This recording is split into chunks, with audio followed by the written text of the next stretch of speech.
जय Hind and hello guys, स्वागत है आपका आपके अपने YouTube चैनल ज्ञानदे होस्ट में। और इस वीडियो में मैं आपको बताने वाला हूं MPESB ग्रुप 3 सब engineer and other post online form 2024 के बारे में कि कैसे आपको इस वैकेंसी का फॉर्म फिलअप करना है। यहां पर आपको प्रोफाइल दर्शन से लेकर के अप्लाई करने तक और प्रिंट करने तक पूरा प्रोसेस बताया जाएगा, इसलिए आपको वीडियो को पूरा देखना है और अच्छे से जानकारी को समझ लेना है। तो आप क्या करेंगे, आपको वीडियो के डिस्क्रिप्शन में जो मैंने लिंक दिया है ये आप ओपन करेंगे। इसको ओपन करने के बाद आपको जानने को मिलेगा कि टोटल 283 वैकेंसी निकाली है। एज आपकी 18 से 40 साल के बीच रखी गई है। कौन सी कैटेगरी को क्या एप्लीकेशन फीस पे करनी है वो आप देखेंगे। फॉर्म आप लोग 5 अगस्त से लेकर के 19 अगस्त 2024 तक भर पाएंगे। कौन सी पोस्ट के लिए कितनी वैकेंसी निकाली गई है उसकी जानकारी आप इस टेबल में देख सकते हैं। और फिर अप्लाई करने के लिए किस पोस्ट पर क्या क्वालिफिकेशन चाहिए वो भी आप यहाँ पर चेक कर सकते हैं। तो ये सभी जानकारी चेक करने के बाद में आप इंपॉर्टेंट लिंक के सेक्शन में आएंगे और आप यहाँ पर अप्लाई ऑनलाइन रजिस्ट्रेशन लिंक देखेंगे। अगर आपने इस वाली वेबसाइट का इस्तेमाल करके अभी तक कोई फॉर्म नहीं भरा है पिछले 2-3 साल के अंदर, तो गाइज आपको यहाँ पर apply online registration link open करना है। इसके बाद में आपके सामने ये वाला इंटरफेस आ जाएगा जहाँ पर आपसे पूछा है कि क्या आपने पूर्व में इस वेबसाइट का इस्तेमाल करके कोई फॉर्म भरा है। अगर आपने भरा होगा तो फिर आप यहाँ पर हाँ करेंगे और हाँ करने के बाद में जो आपकी प्रोफाइल आईडी है वो फिर आपको देनी होगी, क्योंकि गाइज यहाँ पर वो आपके पास होनी अनिवार्य है। तो आप यहाँ पर हाँ करेंगे और हाँ करने के बाद जो आपका सामान्य पंजीकरण क्रमांक है जो कि आपको प्रोफाइल दर्शन करने के बाद में मिलता है वो आप यहाँ पर डालिए। जो पासवर्ड आपने बनाया था वो आप यहाँ पर डालिए और ये कैप्चा कोड डाल करके लॉगिन कर लीजिए। अब कुछ कैंडिडेट की प्रॉब्लम ये रहेगी कि सर मैं तो बनाया तो था पर मैं भूल चुका हूँ, तो मैं क्या करूँ। तो गाइज आप क्या करेंगे, आप यहाँ पर देखेंगे उम्मीदवार प्रोफाइलिंग इस सेक्शन के ऊपर आएंगे और इस सेक्शन पर आने के लिए आपको क्या करना है, आपको apply online login link open करना है। ये ओपन करने के बाद में आप यहाँ पर उम्मीदवार प्रोफाइल पर आकर के देख सकते हैं प्रोफाइल पंजीकरण फॉर्म संशोधन, यानी कि अगर आपने रजिस्ट्रेशन करके रखा और उसमें आपको कोई चेंजेस करना है वो आप कर सकते हैं। आप फॉरगॉट प्रोफाइल पासवर्ड वो आप यहाँ पर कर सकते हैं। साथ ही साथ आवेदक का प्रोफाइल पंजीकरण क्रमांक प्राप्त, यानी कि अगर आपका जो प्रोफाइल रजिस्ट्रेशन है उसका जो नंबर है वो आप भूल चुके हैं तो आप इस ऑप्शन के ऊपर क्लिक करके यहाँ पर जो आपने नंबर रजिस्टर किया था फोन का वो डालेंगे, ये कैप्चा कोड डालेंगे और आगे के ऊपर क्लिक करेंगे। तो बेसिकली है कि अगर आपने पहले से रजिस्ट्रेशन करके रखा है तो आप हाँ करेंगे और अगर आपने पहले से रजिस्ट्रेशन करके नहीं रखा है तो फिर गाइज आप यहाँ पर इस वाले सेक्शन में नहीं करेंगे और उसके बाद में आप यहाँ पर आपका जो प्रोफाइल रजिस्ट्रेशन है वो करेंगे। मैंने इसको लेकर के पहले से एक वीडियो बनाई हुई है, उसी का पार्ट में इसमें ऐड कर रहा हूँ क्योंकि इसके ऊपर एक ही बार रजिस्ट्रेशन होता है। तो आप आगे वीडियो को देख करके जो आपका रजिस्ट्रेशन का प्रोसेस है वो कंप्लीट कर लीजिए। नहीं पर क्लिक करने के बाद में आपके सामने कुछ ऐसा इंटरफेस आएगा। अब आप यहाँ पर जो नंबर रजिस्टर करना चाहते हैं अपना, वो रजिस्टर नंबर यहाँ पर डालेंगे और अपनी ईमेल आईडी आप यहाँ पर डाल देंगे। फिर ये जो कैप्चा कोड है 9+5 जो भी आपके सामने आता है वो आप यहाँ पर लिखेंगे और ओटीपी प्राप्त करे के ऊपर क्लिक करेंगे। अब गाइज आपके नंबर पर ओटीपी गया होगा, वो ओटीपी यहाँ पर आपको डालना है और ओटीपी सत्यापन करे इसके ऊपर क्लिक करना है। इस पर क्लिक करने के बाद यहाँ पर आपके सामने कुछ ऐसी जानकारी आएगी। आप यहाँ पर नीचे आएंगे और आप पंजीयन करें इसके ऊपर क्लिक करेंगे। इसके बाद में यहाँ पर आपको कुछ ऐसा इंटरफेस देखने को मिलेगा। अब आपको यहाँ पर जो सामान्य पंजीकरण क्रमांक मिला है मैसेज के माध्यम से और जो पासवर्ड मिला है वो आप यहाँ पर एंटर करेंगे। ऊपर आपको सामान्य पंजीकरण यानी कि रजिस्टर नंबर देना है और नीचे आपको जो प्रोफाइल पासवर्ड मिला है वो यहाँ पर डालना है। ये कैप्चा कोड फिल करना है एंड देन आप यहाँ पर फिर से लॉगिन पर क्लिक करेंगे। इसके बाद में गाइज आपके सामने यहाँ पर कुछ ऐसा इंटरफेस आ जाएगा। मेरा पहले से यहाँ पर रजिस्ट्रेशन है इसलिए मैं यहाँ पर आपको उसी रजिस्ट्रेशन से जानकारी एडिट करके दिखा रहा हूँ, बट आपके सामने जो इंटरफेस आएगा वो कुछ ऐसा आएगा जैसा कि आप यहाँ पर देख सकते हैं, जहां पर आपको बोला है कि आप किस माध्यम से यहाँ पर सत्यापन करना चाहते हैं। ई-केवाईसी के लिए आप ई-केवाईसी ओटीपी द्वारा करना चाहते हैं या फिर ई-केवाईसी आप बायोमेट्रिक द्वारा सत्यापन करना चाहते हैं। बायोमेट्रिक वो होता है जिस पर आप अंगूठा लगाते हैं और ओटीपी वो होता है कि जो नंबर आपका रजिस्टर्ड है उसके ऊपर ओटीपी आएगा। तो कोई भी एक माध्यम आप यहाँ पर सिलेक्ट कर लीजिए और उसके बाद आप आगे बढ़ाई के ऊपर क्लिक कीजिए। अब इसके ऊपर क्लिक करने के बाद में यहाँ पर आएगा आधार क्रमांक, तो आपको यहाँ पर आपका आधार नंबर एंटर करना है और फिर यहाँ पर आपको इसके ऊपर टिक करना है। टिक करने के बाद ये कैप्चा आप यहाँ पर फिल करेंगे और फिल करने के बाद आप जनरेट ई-केवाईसी ओटीपी यहाँ पर क्लिक करेंगे। अब दोस्तों यहाँ पर जो जानकारी मैं आपको बताने वाला हूँ ये सब जानकारी आपको फिलअप करते जाना है। तो सबसे पहले यहाँ पर आपको अपनी व्यक्तिगत जानकारी भरनी है, जैसे कि आपका नाम, तो जो भी आपका नाम 10वीं की मार्कशीट के अनुसार है वो नाम आपको यहाँ पर फर्स्ट नेम एंटर करना है और फिर आपको उपनाम के सामने अपना लास्ट नेम फिलअप कर देना है। अगर आपका लास्ट नेम नहीं है तो आप NA लिख दीजिए। पति या फिर पिता का नाम। तो बेसिकली अगर आपकी शादी हो चुकी है तो आपको अपने पति का नाम देना है, और नहीं तो आपको अपने पिताजी का नाम यहाँ पर फुल नेम एंटर करना है। फिर आपको यहाँ पर अपनी माताजी का नाम डालना है, और आपको बोला जा रहा है कि श्रीमती न लिखे, यानी कि एग्जैक्ट नेम लिखे जो कि आपका डॉक्यूमेंट के अंदर है। फिर आपको यहाँ पर अपनी डेट ऑफ बर्थ डालनी है। ये डेट ऑफ बर्थ आपकी 10वीं की मार्कशीट के अनुसार होनी चाहिए। क्या आप मध्य प्रदेश के मूल निवासी है? अगर है तो हाँ कीजिए, नहीं तो आपको ना करना होगा, यानी कि नहीं करना होगा। बट इसमें मध्य प्रदेश के अलावा अन्य स्टेट के कैंडिडेट भी अप्लाई वैसे इसमें कर सकते हैं। फिर यहाँ पर आपको अपना जेंडर चूज कर लेना है। कास्ट कैटेगरी आपकी क्या है वो यहाँ से आपको सिलेक्ट करनी होगी। ये सिलेक्ट करने के बाद आप नीचे देखने को मिलेगा आपको, क्या आप आर्थिक रूप से कमजोर है, यानी कि ईडब्ल्यूएस कैटेगरी से बिलोंग करते हैं। अगर करते हैं तो हाँ कीजिए, नहीं तो आपको नो करना होगा। उच्च शैक्षणिक योग्यता का स्तर, यानी कि आपकी हाईएस्ट क्वालिफिकेशन क्या है वो यहाँ से आपको चूज कर लेनी है। इसको चूज करने के बाद यहाँ पर निवास का क्षेत्र आपका पूछा जा रहा है ग्रामीण या फिर शहरी, तो जो भी है वो यहाँ से आपको सिलेक्ट करना होगा। विकलांगता विवरण, अगर आप विकलांग है तो यहाँ पर हाँ कीजिए, नहीं तो आपको ना करना होगा। अगर आप हाँ करोगे तो आपको अन्य ऑप्शन भी यहाँ पर चूज करने होंगे।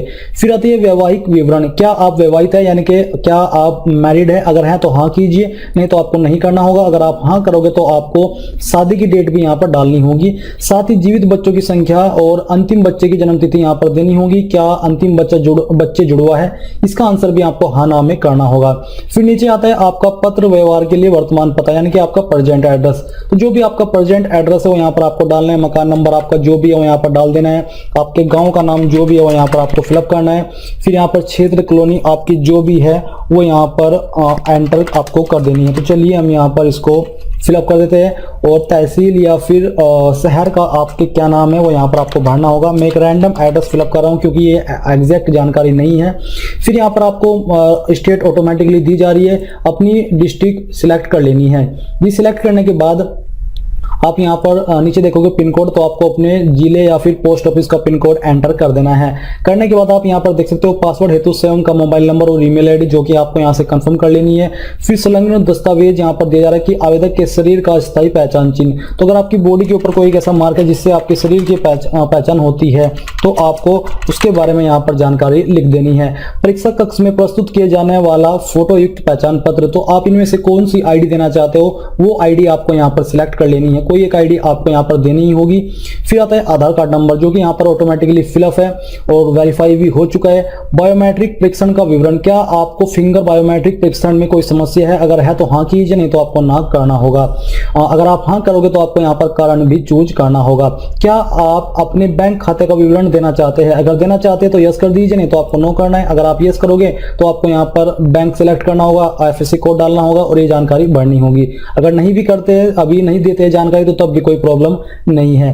फिर यहाँ पर आपको इसके ऊपर टिक करना है, और टिक करने के बाद जितनी भी जानकारी आपने भरी है इन सबको एक बार चेक कर लेना है, और चेक करने के बाद नीचे आकर के आपको यहाँ पर पंजीकृत करे के ऊपर क्लिक करना है। अब गाइज आपके सामने कुछ ऐसा इंटरफेस आ जाएगा जहां पर आपकी रजिस्ट्रेशन की इन्फॉर्मेशन दी गई है और कुछ डॉक्यूमेंट्स आपको यहाँ पर अपलोड करने हैं। पहले तो आप यहाँ पर ये देख लीजिए कि आपको यहाँ पर जो फोटो अपलोड करना है वो किस तरह का अपलोड करना है। इसका जो एक टेम्पलेट है वो दिया है आपको। आप यहाँ पर क्लिक है डाउनलोड टेम्पलेट, इसके ऊपर क्लिक करेंगे तो आपको यहाँ पर टेम्पलेट देखने को मिल जाएगी जिसमें कि आपको यहाँ पर आपका फोटो लगाना है, यहाँ पर आपको आपके सिग्नेचर करने हैं, एंड यहाँ पर आपको ये जो हिंदी में लाइंस दी गई है जिसको आप चाहे हिंदी में लिखना चाहे वो लिख सकते हैं, एंड इंग्लिश में लिखना चाहे तो वो भी लिख सकते हैं। तो यानी कि ये सेल्फ डिक्लेरेशन आपको यहाँ पर हैंड से रिटर्न करना है इस बॉक्स के अंदर, या फिर आप इसको एक अन्य पेज पर रिटर्न कर ले, एंड मैं आपको बताऊंगा कि कैसे आपको इस इमेज को बनाना है। मैं आपको यहाँ पर जो सरकारी रिजल्ट वेबसाइट है इनकी टूल का लिंक देने वाला हूं। तो यहां पर आप जैसे इस वेबसाइट को ओपन करेंगे आपके सामने आएगा MPPEB टेम्पलेट, तो आप इसके ऊपर क्लिक करेंगे। अब इसके ऊपर क्लिक करने के बाद में यहां पर आप लिखेंगे नेम ऑफ फोटो, यानी कि आपका जो नाम है वो यहां पर आपको लिखना है। जैसे कि मैं यहां पर इसको लिख देता हूं। फिर आता है डेट ऑफ फोटो, यानी कि किस डेट में आपने इस फोटो को लिया है वो यहां पर आप सिलेक्ट कर लेंगे।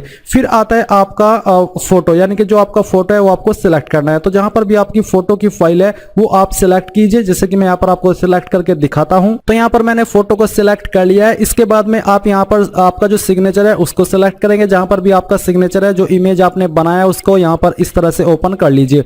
ओपन करने के बाद आता है डिक्लेरेशन फोटो, यानी कि जो आपका डिक्लेरेशन है जो कि मैं आपको एक बार फिर से दिखाता हूं, ये वाला ये आपने लिख करके किस पेज पर रखा है। आपको एक ब्लैंक पेपर लेना है, उसके ऊपर ये लाइन अपने हैंड से रिटर्न करनी है और उस इमेज को एक फाइल बना लेनी है। अब वो जो आपने फोटो बनाया है डिक्लेरेशन वाला, वो आपको यहाँ पर चूज फाइल के ऊपर क्लिक करके उसको अपलोड करना है। जैसे कि मैं यहाँ पर अभी आपको दिखाता हूँ कि कैसे आपको वो फाइल अपलोड करनी होगी। डिक्लेरेशन सिलेक्ट करने के बाद यहाँ पर आपकी फाइल आ जाएगी। फिर आपको जो कैप्चा कोड यहाँ पर दिया है, जो भी आपके सामने आएगा वो आपको फिल करना है एंड आपको जनरेट टेम्पलेट इसके ऊपर क्लिक करना है। इसके ऊपर क्लिक करने के बाद आपकी जो टेम्पलेट है वो जनरेट हो जाएगी और जनरेट होकर के आपके सामने कुछ इस प्रकार से आ जाएगी। जैसे कि आप देख सकते हैं, आपका फोटो दिया गया होगा, आपका नेम दिया गया होगा, जिस डेट में आपने फोटो को लिया है वो आप यहाँ पर देखेंगे।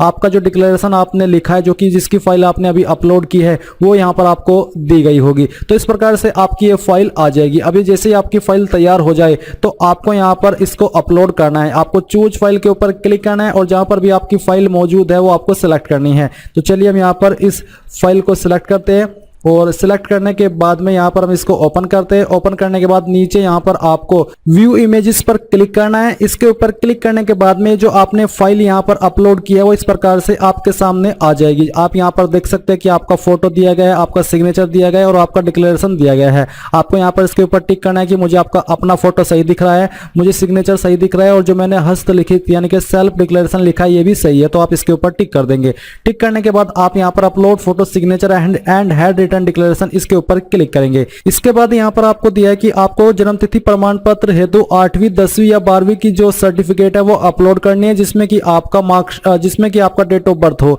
तो आपको यहाँ पर चूज फाइल के ऊपर क्लिक करके आपका बर्थ सर्टिफिकेट या फिर 10th की सर्टिफिकेट अपलोड कर देनी है। इसके बाद है SC ST OBC का सर्टिफिकेट। अगर आप SC ST OBC है तो आप यहाँ पर आपका कास्ट सर्टिफिकेट अपलोड कर देंगे। अगर आप नहीं है तो आपके सामने ये ऑप्शन एप्लीकेबल यानी कि क्लिक करने लायक नहीं रहेगा। तो ये सब जानकारी आपने यहाँ पर जो भरी है इन सभी को वेरीफाई कीजिए एंड सबमिट डिटेल्स के ऊपर क्लिक कीजिए। सबमिट डिटेल्स के ऊपर क्लिक करने के बाद में यहाँ पर आपकी सभी जानकारी आ जाएगी। अब आपको यहाँ पर प्रिंट प्रोफाइल रिसिप्ट इसके ऊपर क्लिक करके इसको जो प्रिंट है वो ले लेना है। अगर आपके पास अभी प्रिंटर मौजूद नहीं है तो आप इसको PDF के रूप में सेव कर लीजिए और बाद में आप लोग प्रिंट करा लीजिएगा। अब गाइज जैसे ही आपका यहाँ पर जो प्रोफाइल वर्जन है वो कंप्लीट हो जाए तो आप क्या करेंगे, जो लिंक मैं आपको वीडियो के डिस्क्रिप्शन में दिया हूँ, ये ओपन करने के बाद में इंपॉर्टेंट लिंक के सेक्शन में आकर के अप्लाई ऑनलाइन जो लिंक है ये ओपन करेंगे। इसके बाद आपके सामने सेम इंटरफेस आएगा। अब आप यहां पर जो ग्रीन आइकन है सबसे फर्स्ट नंबर पर, इसके ऊपर क्लिक कीजिए और इसके ऊपर क्लिक करने के बाद यहां पर आप टिक कीजिए